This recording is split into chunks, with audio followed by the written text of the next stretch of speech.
Hitman is one of those rare game series that created a genre.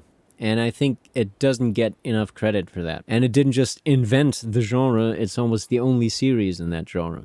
The only other one I can think of is Death to Spies, in which you play a Soviet spy in World War II Germany. The defining element of that genre is being able to put on the clothes of other characters to gain access to restricted areas, basically. That mechanic alone makes the gameplay vastly different from other stealth games. Having non-restricted areas isn't unique on its own. You've had that in games like Deus Ex, where you could be out on the streets in plain clothes, but once you sneak in somewhere, the guards attack you on sight, right? But making the area restriction variable, I think, is big enough of a change to create a new genre, or subgenre, if you will. So this latest 3-game series has refined the concept, almost a little too much. They took the best parts of the previous games, the whole sandbox angle, and doubled down on that to a point where it might even take away from the core concept in a weird way. The overall game is still excellent, but here's my diatribe on the one minor problem I see with it. You can get a silent assassin rating on every mission first try, pretty much, because there are multiple ready-made solutions that the game provides you with for that. Depending on the difficulty setting, it even points them out to you. Not that it needs to, because they're all pretty in your face. On every other corner you hear NPCs in conversation about some electrocution hazard or some such. Like, gee, I hope nobody puts the fuse in the fuse box and overrides the voltage control for this light installation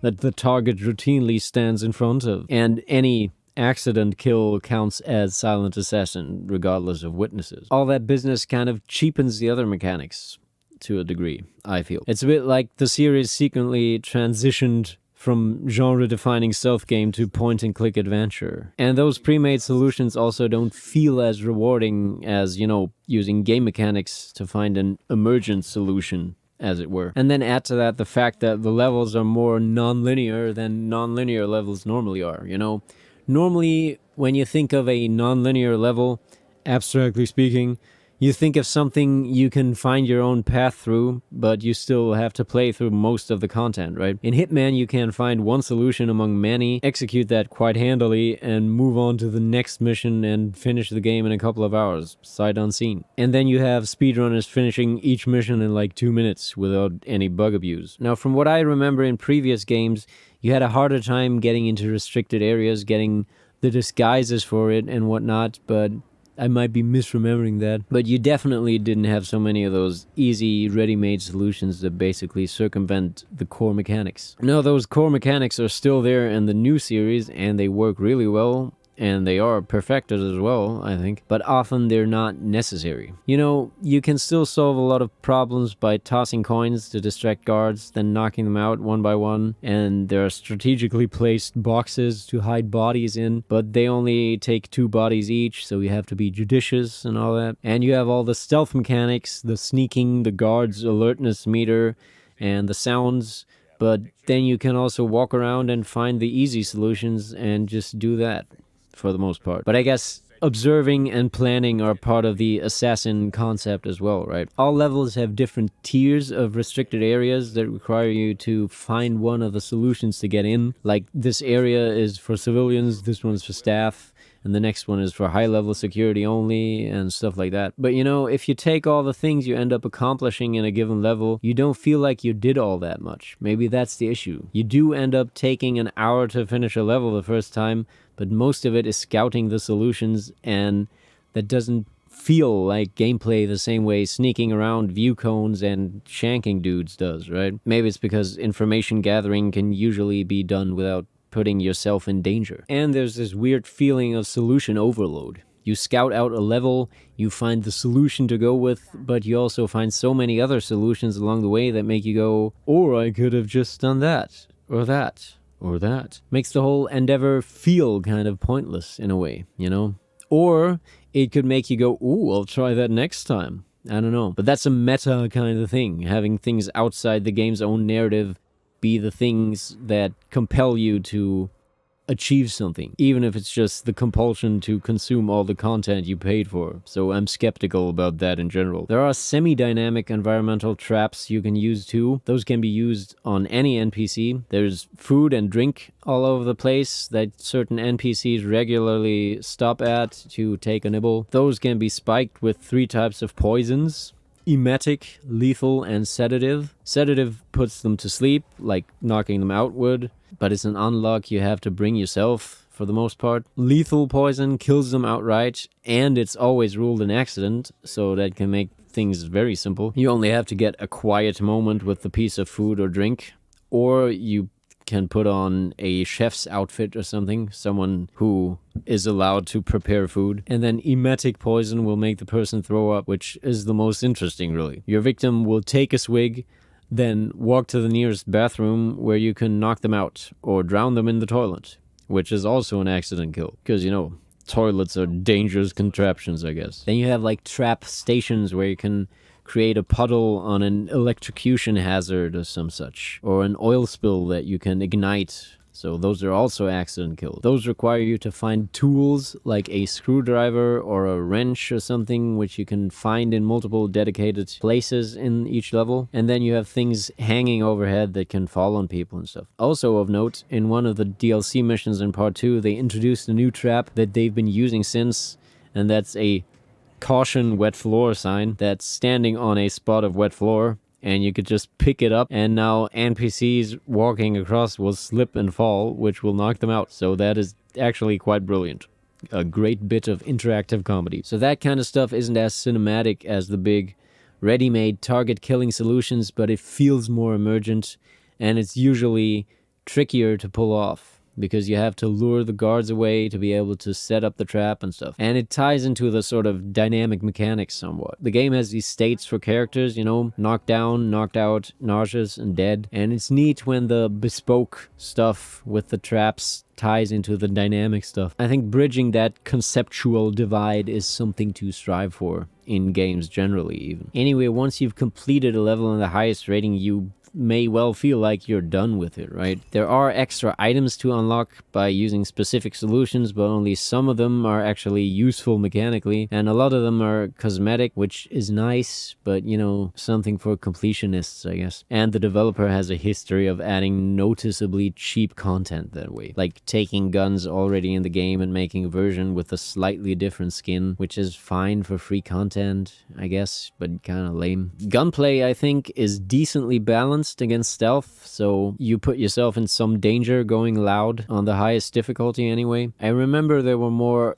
Action Jackson abilities in previous games, like in at least one of them you could use people for human shields, and you could dual wield any 2 pistols in the first game, I think. But, you know, stuff like that has to be balanced against the stealth, so you take some punishment for messing up, other than ruining your rating, which again is a meta kind of thing. And now this got me thinking.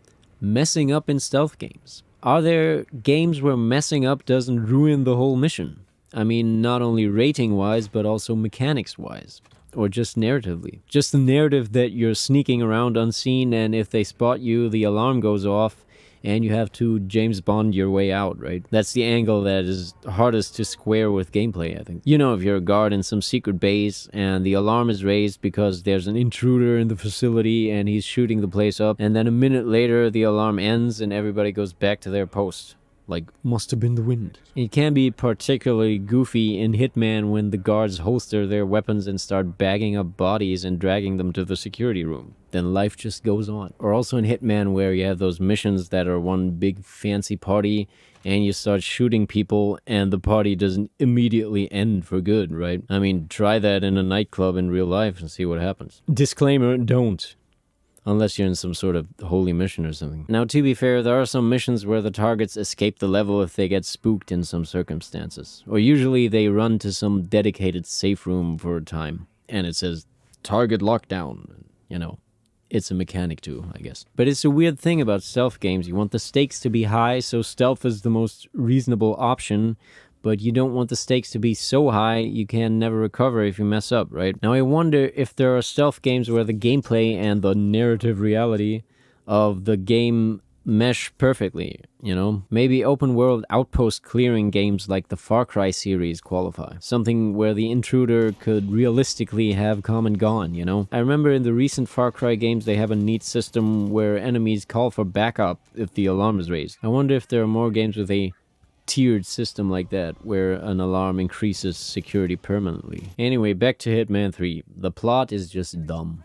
I don't care about the characters, I don't know what their deal is. I think the mustache-twirling villain having dialogues with your ICA handler is dumb. The fact that you captured him in the previous game and then they just tell you in a cutscene that he escaped. Then there's that operator buddy guy you have who has been with you since the first of the 3 new games, I think. He's cool, I guess, but unnecessary. I don't like 47 having buddies at all. I think 47 shouldn't relate to other people at all. That's his whole thing. He's not really human, right? I guess you could say that is why the humanizing angle they're going for is interesting. But I don't think they ever did that well, except maybe the first game where that hooker gives 47 a kiss and he has a goofy little reaction. Then they put him in the monastery in Hitman 2, which I thought was cliche and dumb as well. I suppose you could tickle an interesting character out of the concept, but a game like this isn't the canvas for that. And again, the whole team aspect doesn't suit 47. I don't even like Diana being there, and she only exists so the first game could have a voiceover in the briefings. It'd make the whole world of Hitman more ominous and cooler if you got your assignments from someone you don't know yourself. Maybe have them presented in coded messages, or have a cutscene where 47 gets them from a dead drop. But I guess back in the day, translating movie cliches into video games was already plenty cool. Anyway, at one point, that operator buddy guy you have with his dying breath tells you to talk to Olivia. And I was like,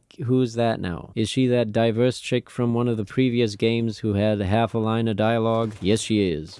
Turns out she's a brilliant hacker who can point you to your next mission. So in this game, you're after your former organization and the Illuminati again, or whatever. Who cares? Now here's a counterintuitive idea.